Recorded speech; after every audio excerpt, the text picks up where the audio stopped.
Doctor Yunus যে কথাটা বলেছেন যে আপনাদের ওই যে সোশ্যাল বিজনেস, সামাজিক ব্যবসা, আমার মনে হয় যে সামাজিক ব্যবসা হলে এই বৈষম্যটা কমে আসবে। প্রতিবাদ্য হলো যে প্রথমে আমাদের যে শ্রমিকদের ন্যূনতম মজুরি ঠিক করতে হবে, আর আয়ের বৈষম্যহীন এই যে আন্দোলন হয়েছে, আয়ের বৈষম্য থাকলে চলবে না।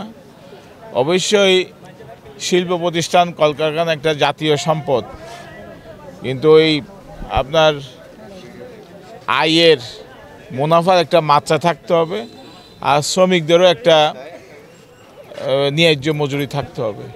ডক্টর ইউনূস যে কথাটা বলেছেন যে আপনাদের ওই যে সোশ্যাল বিজনেস, সামাজিক ব্যবসা, আমার মনে হয় যে সামাজিক ব্যবসা হলে এই বৈষম্যটা কমে আসবে, আয়ের এই বৈষম্যটা কমে আসবে।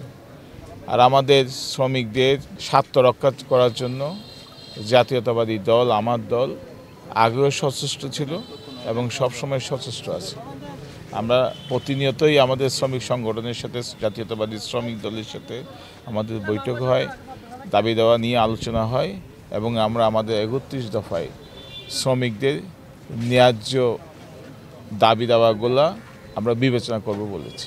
আমরা মনে করি মালিক শ্রমিক যদি একসাথে এক টেবিলে না বসে যদি আলাদা আলাদা কোনো দাবি দেওয়া নিয়ে আমরা সহিংসতা ছড়াই, তাহলে কখনোই কোনো দাবি তার নির্দিষ্ট লক্ষ্যে পৌঁছাবে না।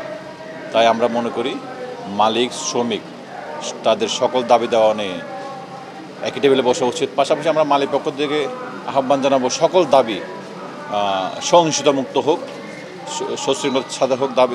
দাবি আদায়ের ক্ষেত্রে মালিকদের সাথে বসে তাদের যৌক্তিক দাবিগুলো আদায় করার জন্য আলোচনা করা হোক। আমরা মনে করি মালিক শ্রমিক যদি ঐক্যবদ্ধ না থাকে, একসাথে না থাকে, তাহলে দুই পক্ষেরই ক্ষতি। যেমন শ্রমিক ছাড়া যেমন মালিক সফল না, আর মালিক ছাড়াও শ্রমিক কখনো সফল হবে না। কক্সবাজার পর্যটন শিল্পের মূল যে চালকের শক্তি, সেটার চালিকা শক্তি শ্রমিক।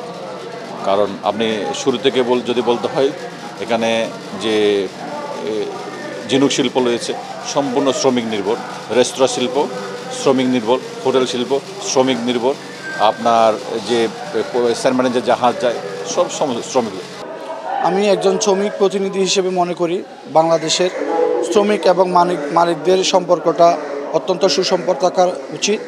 তবে অত্যন্ত দুঃখের বিষয় হচ্ছে বাংলাদেশের শ্রমিকরা তাদের ন্যায্য মজুরি পায় না, তাদের অধিকারটুকু ফিরে পায় না। বাংলাদেশের শ্রমিক সমাজ সবসময় শোষিত এবং লাঞ্ছিত থাকে। তার জন্য আমি বাংলাদেশের অন্তর্বর্তী সরকারের কাছে অনুরোধ জানাবো, বাংলাদেশের শ্রমিক সমাজের উন্নয়নের জন্য, শ্রমিক সমাজের জীবনমান উন্নয়নের জন্য আপনারা আরও অগ্রণী ভূমিকা রাখবেন।